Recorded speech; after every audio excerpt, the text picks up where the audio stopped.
ಹಯಗ್ರೀವ ಹವ. ಹಾಸನದಲ್ಲಿ ಇಂದು ಹಯಗ್ರೀವನದ್ದೇ ಹವ.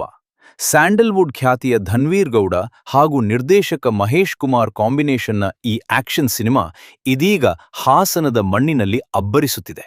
ಹೌದು, ಚಿತ್ರದ ಭರ್ಜರಿ ಯಶಸ್ಸಿನ ಖುಷಿಯಲ್ಲಿರೋ ಚಿತ್ರತಂಡ ಇಂದು ಹಾಸನದ ಪ್ರಸಿದ್ಧ ಎಸ್ಬಿಜಿ ಚಿತ್ರಮಂದಿರಕ್ಕೆ ಭೇಟಿ ನೀಡಿತು. ಚಿತ್ರಮಂದಿರದ ಮುಂಭಾಗದಲ್ಲಿ ನೆಚ್ಚಿನ ನಟ ಧನ್ವೀರ್ ಗೌಡ ಅವರನ್ನು ನೋಡಲು ಅಭಿಮಾನಿಗಳು ಕಿಕ್ಕಿರಿದು ಜಮಾಯಿಸಿದ್ದರು.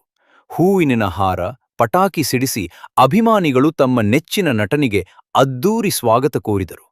ಈ ಸಂಭ್ರಮಕ್ಕೆ ಮತ್ತಷ್ಟು ಮೆರುಗು ನೀಡಿದ್ದು ಸ್ಥಳೀಯ ಶಾಸಕ ಸ್ವರೂಪ್ ಪ್ರಕಾಶ್ ಅವರ ಭೇಟಿ. ಸ್ವತಃ ಶಾಸಕರೇ ಚಿತ್ರತಂಡದ ಜೊತೆ ಕುಳಿತು ಸಿನಿಮಾ ವೀಕ್ಷಿಸುವ ಮೂಲಕ ಚಿತ್ರಕ್ಕೆ ಸಾಥ್ ನೀಡಿದರು. ಸಿನಿಮಾದುದ್ದಕ್ಕೂ ಪ್ರೇಕ್ಷಕರ ಸೀಟಿ, ಚಪ್ಪಾಳೆಗಳ ಸದ್ದು ಮುಗಿಲು ಮುಕ್ಕಿತ್ತು.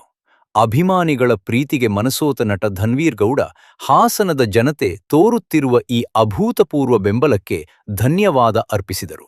ಹಾಸನದ ಪ್ರೀತಿ ಯಾವತ್ತೂ ಮರೆಯಲಾಗದ್ದು. ಹಯಗ್ರೀವನಿಗೆ ಸಿಗುತ್ತಿರುವ ರೆಸ್ಪಾನ್ಸ್ ನೋಡಿ ತುಂಬ ಖುಷಿಯಾಗಿದೆ ಎಂದು ಹರ್ಷ ವ್ಯಕ್ತಪಡಿಸಿದರು. ಒಟ್ಟಿನಲ್ಲಿ ಬಾಕ್ಸ್ ಆಫೀಸ್ನಲ್ಲಿ ಧೂಳೆಬ್ಬಿಸುತ್ತಿರುವ ಹಯಗ್ರೀವ ಹಾಸನದಲ್ಲೂ ಸಖತ್ ಸೌಂಡ್ ಮಾಡುತ್ತಿದೆ.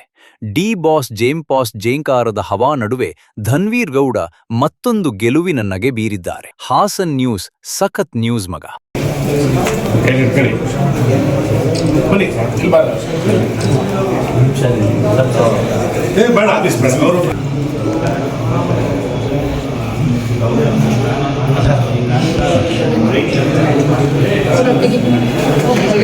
ಫೋಟೋ ಅಂತೆ ಅಲ್ಲಿ ಬಂದಿಲ್ಲ.